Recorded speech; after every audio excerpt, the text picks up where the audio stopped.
Howdy do, y'all. Hey, I'm doing something that's all making y'all gonna go, oh my goodness, Tom. Again, I do that every once in a while. Here's what I got today, and I've got a reason for it. I've got a Budweiser, a quart, as you can see. I also have, I've got a cat behind me, if you can hear. I've also have a quart of Busch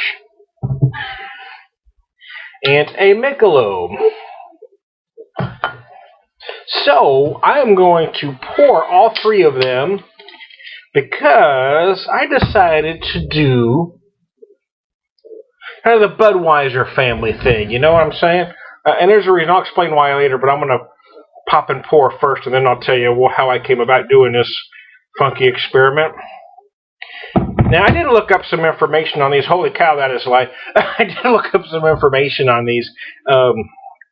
But I didn't keep my windows up. I'm just going to kind of paraphrase here.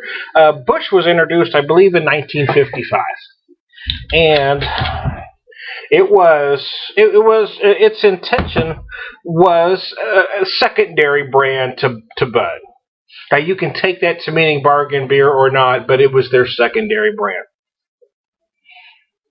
So I've got that poured there, and now I'm going to pour the Budweiser. Now, I'll tell you how I came about doing this. I just had an idea. I'm kind of one of those guys that's all in. Once a thought enters my head, I've got to follow through with it. And I don't know if you can tell, but the head on that Busch dissipated almost instantly. I mean, it was gone. The Budweiser head does hang on slightly longer, but again, color-wise, they're virtually identical color-wise. So I'm going to keep my Budweiser over here, not to get those two confused. And then I thought, well, let's add Mick to the mix. I just remember in the 70s, well, I wasn't of legal drinking age till 86, but, I just remember hearing in the 70s, my parents and parents' friends would always talk about Michelob as basically high-class Bud. Well, I'm not basically, those were their exact words. Michelob is high-class, but again, they're all almost identical color-wise. Although I will say that the Michelob does have a slightly better head retention, although that is big bubbles, big foamy.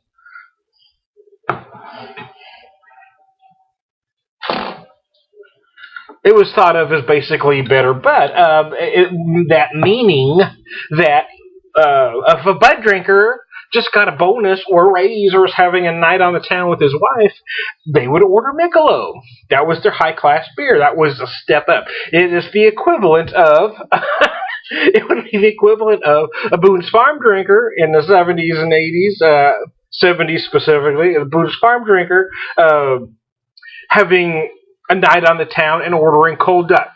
Are you following where I'm going with this? Anyway, you might have to be my age to understand that reference, but there it is. So let's start. Actually, I want to start with the Busch. Let's start with what is viewed as the lower end of the three and see what differences are.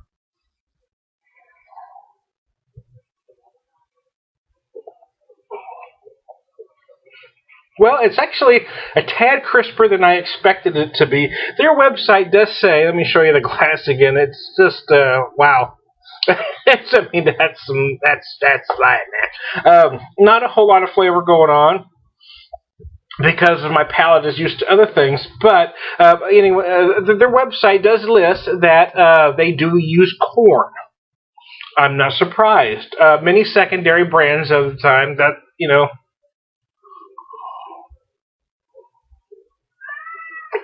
a lot of beers that started in the Midwest used corn. Any place that grew corn, it was a ready ingredient and a tad cheaper than barley malt. So there you go. Okay, I'm starting to drink too much of it. I kind of got carried away telling a story. I didn't realize how low the ABV was on that.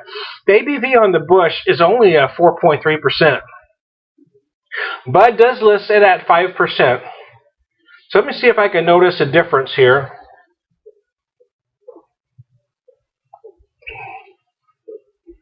Carbonation's a little more active in the Budweiser. honestly, the flavor, there's not a whole lot of difference. I'm going to have to really. Wow. Now, when I look up the Budweiser, no, I want to flash back a little bit. I remember looking up Budweiser in years past, and they always admitted they use rice. In fact, at one point, they even showed the ratio. When I recently looked at it, it showed that they used rice on one site, but then when I went to a Budweiser website, it said malted barley and cereal grains, plural grains. So I don't know if they've added corn to that mix or not, but I mean traditionally Budweiser didn't contain corn, so now they're saying and cereal grains. So you take that for what it is. Michelob. Now Michelob, actually, now that the dust has settled, maybe slightly darker than the other two, but not a whole damn lot. It's maybe a tad crisper and cleaner than the other two.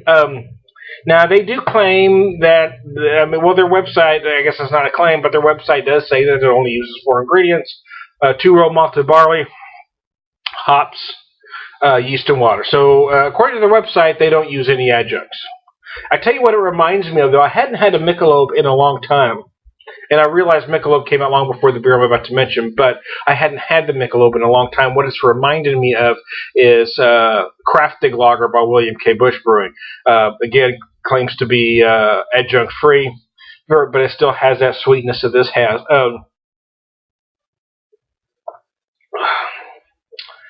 It's not quite what I remember. My memory of the beer, from drinking it in the 70s and 80s, was I remember it being a little bit better than I'm feeling it right now. But again, that's probably my memory playing tricks. I mean, my palate's changed over the years, and younger folks just don't seem to understand that it's only been recently that we've had, aisles of craft beer.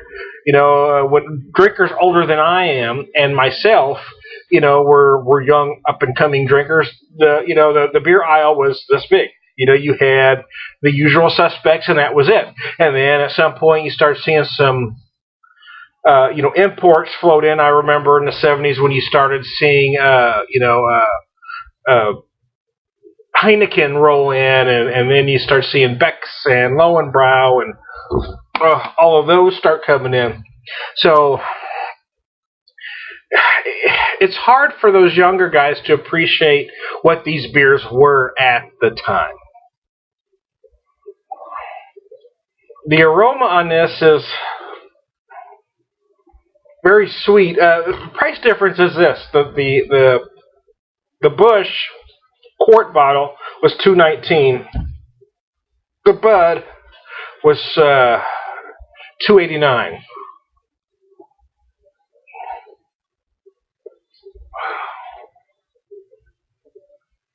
I'm going to follow the Bud up right after it so I can see if I can tell a bunch of difference.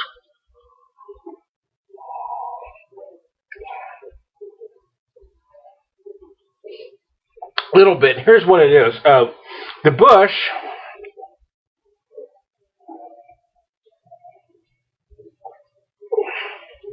well, none of these have a lot of hops, but the Busch seems to be smaller than the rest of them in the hop department. It's also very sweet, and you can really smell the corn on the nose.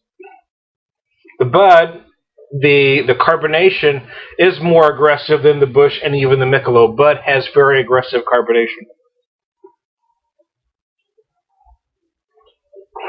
I remember my dad was an Oli drinker, and people kind of cringe when I say that now, but if you go back in the 60s, 70s, Oli was one of the biggest beers. I mean, it was sold in all the bars. It was on tap in most of them. My dad preferred the Oli because he felt that Budweiser was too heavily carbonated. And I can see that. It is much more carbonated than these others that I'm drinking. It isn't quite as sweet as the Busch here. But nothing's as sweet as a Busch.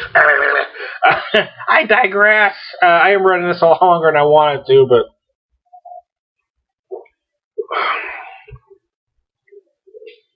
and then finishing up,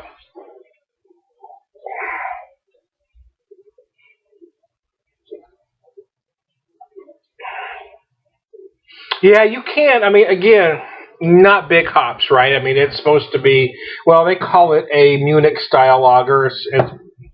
I'm going to take it a step further and say it's an American version of, but it's not a style that's supposed to be heavily hopped. But you can taste the hops at the end more prominently than the Bud and the Busch. I did decide to buy a 6 pack of the Michelob because I hadn't had it in a while. Because I thought, well, let's revisit this. Again, it's not as good as the memory of it is for me. But then again, it's not. If I'm being honest, I've certainly paid more for some craft beers that have disappointed the hell out of me. Would I buy this on a regular basis? No. But I mean, it is what it is. I mean, it's not terrible for what it is supposed to be. Sometimes things, a lot of beer geeks try to read too much into things or take things too seriously. This is a beer that's supposed to be refreshing. It's supposed to be cold. It's supposed to be refreshing. And it's supposed to quench your thirst. It does. All of these three, as a matter of fact, do what they are intended to do. If they're not for you, don't drink them. Don't review them. Don't buy them just so you can say bad things about them. They do what they do. They are marketed for specific clientele. I mean, the Busch, the Bud, I mean, the Michelob, they are marketed specifically to whatever their market is. So there you go. I don't know if anybody's going to watch 12 minutes of me drinking a Busch, Bud, and Michelob, but what the hell, I did it all. There are differences between all three. They are very subtle. I would love to play a trick on a real die-hard Bud drinker that swears that Budweiser is the only beer they'll ever drink and they don't like Busch, and switch it out with a Busch, because I would almost doubt that they could tell the difference. The differences are incredibly subtle.